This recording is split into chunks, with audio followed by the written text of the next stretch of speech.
Hello, this is Dustin DaHusky, and I thought maybe talk about some family traditions. And I know with actually could happen all around the world, but with my family's traditions, it's usually what kind of car you buy. On my American side, we were GM people. Bought GM cars since 1934 until really the last decade. And my French family, well, we all bought Renault. So I'm going to discuss it in just a quote-unquote short video. So let's start with my French side, because that's relatively short, sweet, easy story. So the only one in my family beside my aunt, which she's only started driving more since my uncle had passed away in 2003, only my uncle was the true and only mainstay driver in my whole family on my mom's French side. He had been driving since he had gotten out of the army in the late 1940s, early 50s. Finally was able to get his first car, a Renault Dauphine. He had owned two Dauphine cars from the late 50s, early 60s. He had then owned, oddly enough,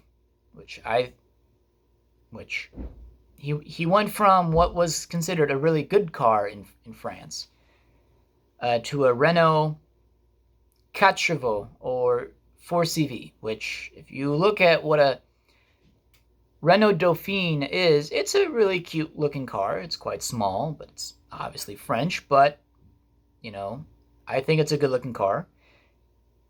And the car that he'd eventually buy, I believe, I believe he bought three of these. Before he bought these evolutionary cars, he bought a Renault 4CV, which is really, really antiquated in 1961. And he didn't have that car for very long, maybe a few months. And then he got himself a second Dauphine, to which then he got his Renault 16 or Renault 16, the world's first practical passenger car hatchback. Yeah, there were the Renault 4 or Renault 4. That would be considered the world's first hatchback car, but not in the sense that we know a hatchback in shape. The Renault 16 in 1965 is the world's first hatchback in terms of what we think what a hatchback is going to be, slanted rear roofline. Whereas the Renault 4 was very much an abrupt drop in terms of the roofline with the back hatch of the car. Looked more like a station wagon than anything else. He had three of those cars, which he loved them a lot. Then he bought a Renault 20 or a Renault 20 in dark navy blue. And that was a nice looking car. He had that for about 5 years or so. Then, the odd duck of all of his cars he's ever owned, he had bought a Citroën BX14 or a Citroën BX14. I believe it was a TRS model, so, run-of-the-mill, nothing special. Was not the GT 16 models that he's a pretty practical person. And that was his only Citroën he ever bought, because he was getting fed up with Renault.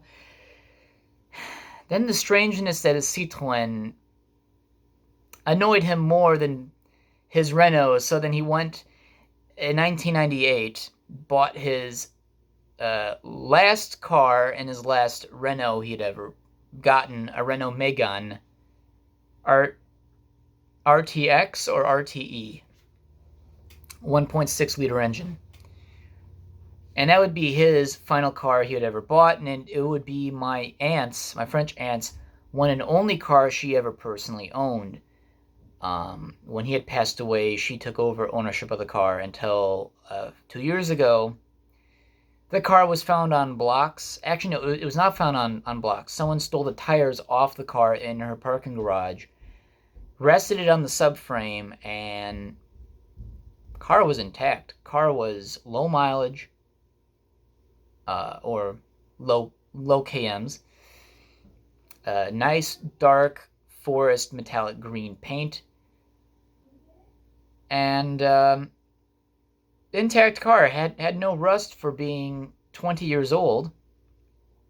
Was found on its frame without tires, and the insurance company had to write off the car because they weren't certain how much damage was sustained with the car being sitting on its unibody frame. So it was just easier just to write off the car right off the bat. She ended up getting 2,500 euros from a 20-year-old model that you would think would be worth nothing, but car values in Europe certainly much, much more. Europeans value their cars a lot more. Their values stay around longer. What's odd is that French classic cars are worthless. You would think because they're an older classic car, people would want them. Technically, no. To own more than 2 cars in Europe, it's quite an endeavor. So most people just own one car personally. Often enough, still one-car families still exist in Europe. Often enough due to space in cities, but out in the countryside, there are still one-car families out there. Although 2-car families do exist. But that was his last car, was the Renault Megane, and he loved that car. And I love that car too. It eventually pushed me to get a hatchback as well, because I just like the practicality of it. But he was a Renault man. My American family were all General Motors traditionalists. They decided to only buy General Motors products when there was a strike at a Ford factory. I think it was the Dearborn plant.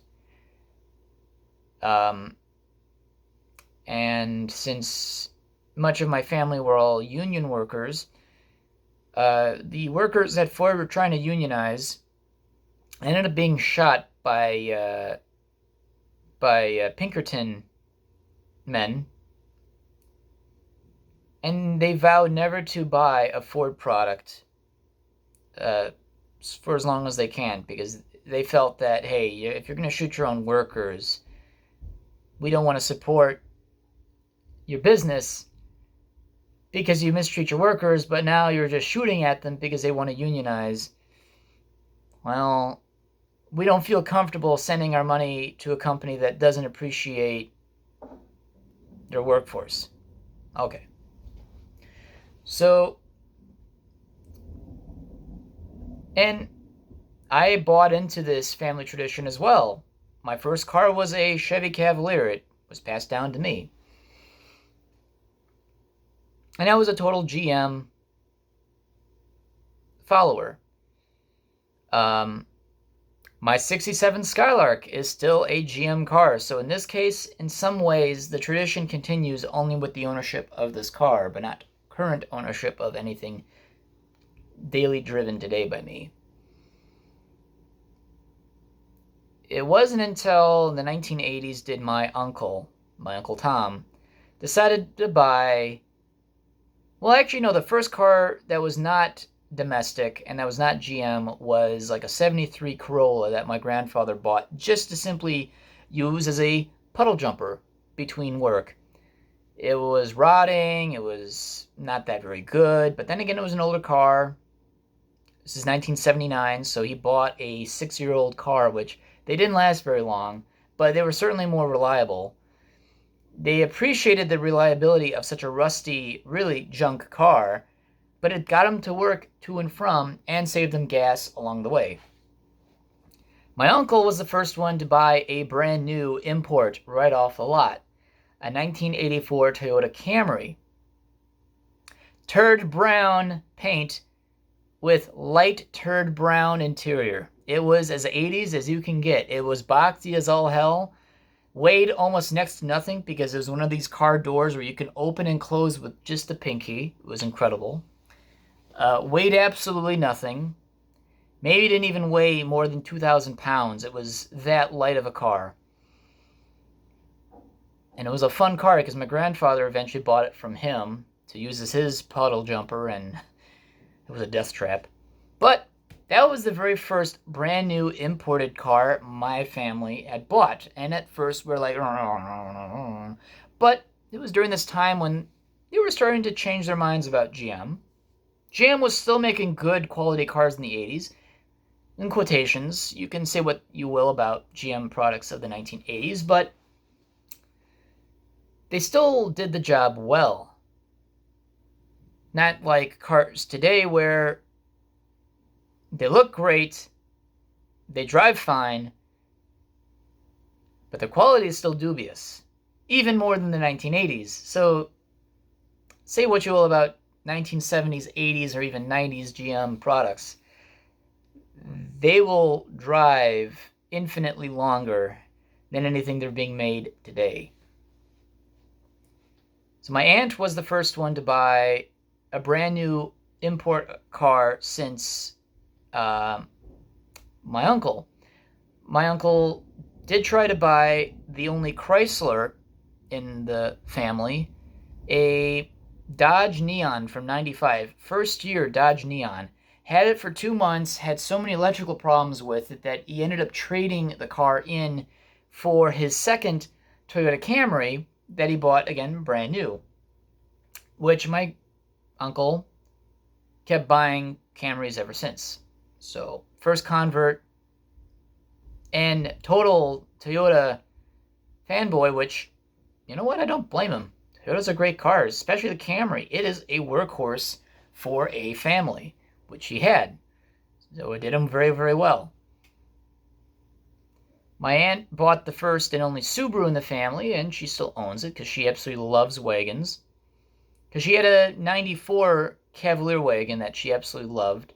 And when that car bit the dust in 2006, which is long for Cavalier, she ended up buying a Subaru wagon, and she's been happy with it since. I still have my Cavalier, thinking, okay, let's certainly buy into this tradition of GM cars that GM is the only way to go, until realizing, well, I always didn't like how my Cavalier broke down just due to age, but it was always a reliable car. It always got me home. It just broke down because rusty, aging, but it was not part of the car's design faults. It was maybe not the best mechanically laid out car there is, but it still did the job just fine. And I was looking at Chevy Cobalts, then hearing the horrible news about those, which I'm so glad GM stopped using the Cavalier nameplate, because that would have truly killed off any chance of bringing back the Cavalier, which has not come back. The Cavalier was a better GM compact that they ever had. Like, Cruze is a nice looking car, but there's no long-standing tradition with the Cruze as far as nameplate is concerned. But the Cruze is a nice looking car, but I'm seeing more and more Chevy Cruzes, the earlier ones from 2011 to 2014, are starting to rust out, which is incredible for such even a more recent car. But then again, I live in Wisconsin, so these cars don't tend to last very long here in this climate. And I was due for a car because my car broke in half. So I had a week to go look for a car. Only a week. I couldn't have... I needed a car. Then I found a Kia. Well, I became the first in the family to buy a Korean car. And I was not excited because I wanted to fly the flag. I wanted to buy something domestic. I was that person. Then I realized nothing I could buy could ever be reliable. Nothing I could buy was ever going to be newer than I wanted it to be, and nothing that I could buy was something I was probably not going to have much fun with trying to keep on the road. But even Toyota Corollas and Honda Civics, which they had their own little issues and whatnot, not as bad as domestics, they were also expensive. So I couldn't even afford even a used Corolla or Civic. What do? Well, you buy the cheapest you can find and get the most value possible out of what buck you can put forth on a new prospect. I bought my 07 Kia Spectra. With 91,000 miles on the clock, it was 7 years old. I was then the third owner of the car. But then again, I can't complain for the money that I've put forward to it. And rust-free. And a full service history. And I've had that car for 5 years and never skipped a beat. When I thought that GM was the way to go, when I had owned my car, the Cavalier, for 6 years, and spending $3,800 on a car that was passed down to me, didn't pay for it, was given it, $3,800 I could have spent on even part of the payment for my car, or my second car. I could have even bought a better car. I only did basic maintenance. Or not just basic regular maintenance, but also finally preventative maintenance. I was able to maintain a car as it should. And it kept me in good shape, and I kept it in good shape. And it was a nice equal balance. My thoughts on Korean cars, my thoughts on Kias and its other partner, Hyundai, which are the same company. It's different brands, but part of the same group.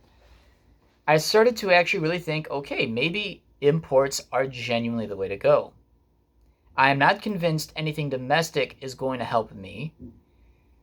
I would love to buy a domestic car, but I don't have the time, patience, or money to help maintain one. So, I'm not convinced that buying a GM car for me is going to be a good thing.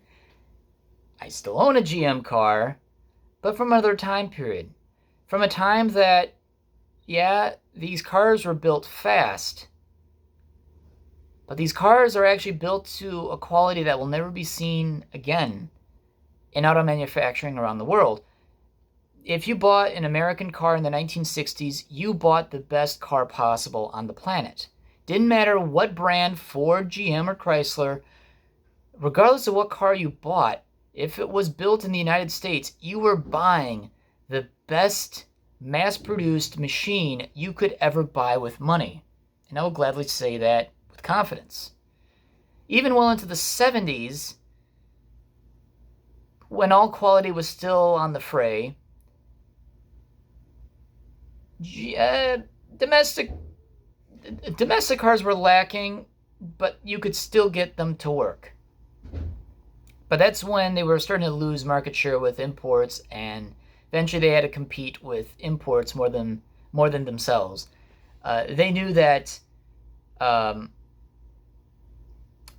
Honda, Dustin, Mitsubishi was really starting to go strong in the late 70s, early 80s. Subaru was really starting to pick up speed. They were now competing against a new class of car that was obviously more superior than what they were ever making. Large land boats had to downsize, not only just due to energy crisis, but people realize a smaller car is going to get better fuel efficiency. It's not going to take much gas. It's not going to take that much engine load to get up to speed. It's a just more efficient car. And you can still downsize a car and still get the same interior room which they were all feared that if you shrunk a car, you get less interior space. Not quite. If you design a car good enough, you can still get same amount of space or even more interior-wise with a smaller exterior shape. So the tradition of buying GM in my family is pretty much dead. There are only 4 GM cars currently in my family right now. The oldest being my 67 Skylark, which will likely be the longest serving GM car in my family. The other one is going to be a 1988 Olds Cutlass that my aunt owns, who will be given to my youngest cousin as potentially his second car. And that car is quite smooth. I grew up with that car as well. It's GM in the 80s, so you know it's going to be still high quality in terms of construction. Maybe not so much in fit and finish, but it will still outlast anything GM is making today, guaranteed. My mom, she has an 02 Buick LeSabre, bought from a little old lady of a friend of the family who had the car brand new, optioned it out with every possible option, and 36,000 miles since 02, and bought in December of 2017. So you couldn't go wrong with $3,600 on what is almost really a brand new car, just old. But she had no choice. She had to buy it. But she loves her car, so she'll likely keep it for the foreseeable future. And since it's only got 45,000 miles since she bought that car, so she's only added 9,000 miles. She only drives 2 miles to work every day, so she doesn't put much mileage on that car. It'll last her a long time. My brother's 04 Grand Prix is decaying organically, and the metal, well, just rotting away before our very eyes. So much so, he may be looking at getting a new car next month. So, what's the prospect of General Motors products in our family? Well, we aren't buying anything new because we're not impressed. My grandfather decided to buy Ford, brand new, and also wasn't impressed. He thought maybe he can get a better value with Ford, even though he decided not to buy them throughout his life. Later on in life, he wanted to give him a try, and 2 Ford Focuses later, 2014 and 2017, he's not impressed with their transmission issues. The 2014 had horrid build quality finishes. Panel gaps that never really matched, rubbing body panels that rubbed paint off of surfaces and caused them to rust. And he only had that car for 4 years, and it was already rusting in all places. Dashboard was horribly assembled, where you can put a full fist. Where the windshield and the dashboard meet in front of you, you can fit a full hand in the dashboard.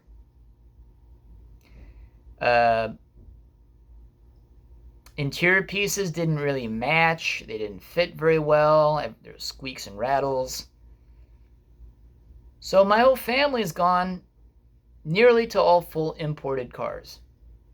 Something that we've all looked down upon for the longest time. Now we're looking at them as the only way to go. Unless you were looking for a truck or an SUV, Chevy and Ford got you covered. They do make a better SUV. They do make a better truck. Well, and until you get Toyota involved, and they will say, wait, we can do you one better. But they're getting more expensive. They're just as expensive as buying a domestic truck, but they will still last a long time. But the domestics know how to make a truck for American people. More likely, Americans with their big pot bellies and big butt. I don't know. Before I bought my current car, a 2016 Kia Forte 5, was looking at maybe getting a Chevy Cruze, which I love the look of those cars. I still can't afford what I would have bought mine from. It would have come with more miles and still older than if I would have bought this current car. Yeah, I'm going to say finances are going to take place of pride in your domestic manufacturing. Unfortunately, I'm also going to take my experiences from my last Kia, being how reliable and how well it took care of me. I'm going to put my money where I think it's going to be better valued. Until domestic manufacturing can convince me that General Motors can produce a reliable car at a value much like a Kia or a Honda or a Toyota, the moment that they can show me that they can produce a car that can compete on those levels, I'll consider buying another GM car when that happens. Right now, they're not making any cars at all. Like, nothing new anymore. They stopped producing cars to make more SUVs and trucks. So as far as I'm concerned, I'm perfectly glad to not buy another GM car ever again. I still like my Skylark. That'd be the only GM car I'm willing to keep. And always keep. But as far as I'm concerned, I appreciate Kia's quality. That's interesting, Kia quality. People cringe when they say that, but actually, you know what? On J.D. Power Associates, Kia came number 2 behind Audi in terms of overall quality. So next time you say that a Kia or a Hyundai may be shit, and I think Hyundai came in 3rd. So it was Audi, Kia, and Hyundai in terms of overall initial quality. In terms of fit and finish, assembly, just overall build quality is just better. And if it's better than even Toyota and Honda, then you're saying something. Then you're really saying something that you found yourself something really high quality. And that's probably where I'll keep my money in terms of private transportation is going to be on Hyundai and Kia, depending on whichever brand I choose next, which will be a long while because I'm going to be paying off my current car in a few months. And I'm pretty happy. And I can't complain. And if it's as good as my last car, I shouldn't.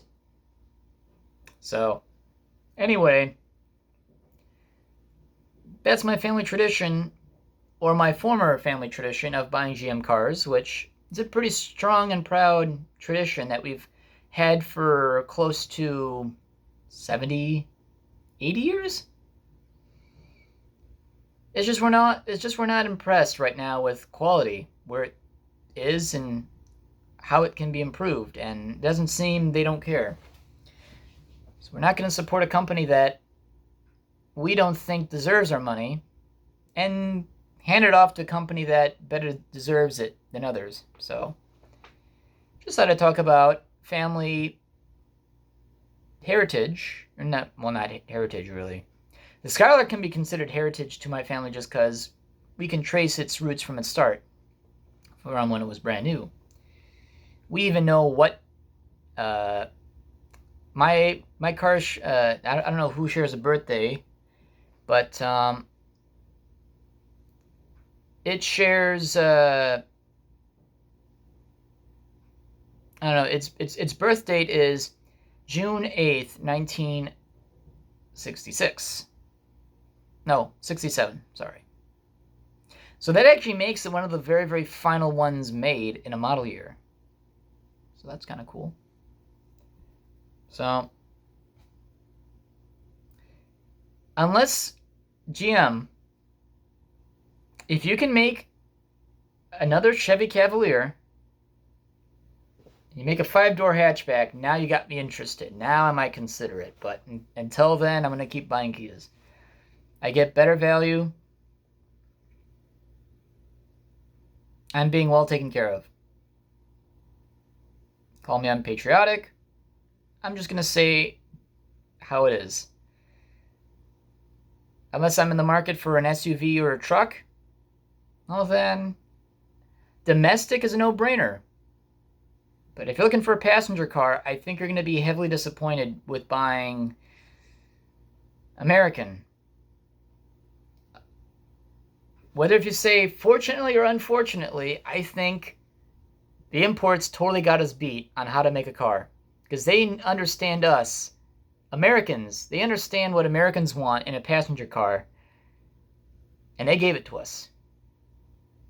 And it said that GM, Fokomo, and Chrysler Core, which is now FCA, which is now Stellaris, they failed to even give us what we want.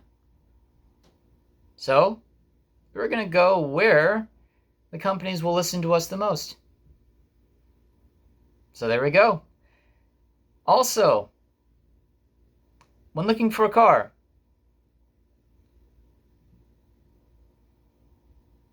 give imports a look, because you'll be pretty impressed with how far they can go. And they're certainly a better car than what you can find made from Chevy, Ford, or Dodge, whatever. The last 20 years have not been good for car quality in this country. Truck quality gotten better. Car quality not so much. They've been lacking a lot, and it shows.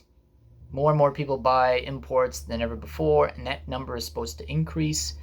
When Ford and GM decided to stop making passenger cars entirely, totally cut them out of their line, within a few days, Toyota says, hey, we're making a second factory to make more Toyota Corollas, because they know that the car market's totally open for import domination, and you know what? I totally welcome that. They make a better car. And even more excited to see more imports making better products as far as passenger cars. If I were in the market for an SUV or even a CUV, I might consider GM. Or what? It's not to say that I may go somewhere else. If I feel like I still might get screwed over, who knows? But anyway, I just thought I'd talk about a fun family tradition of mine that is kind of pretty much dead and may not actually ever come back in stride as it was before. So, interesting to talk about stuff like that. So, anyway, this has been Dustin DaHusky. Thanks for listening.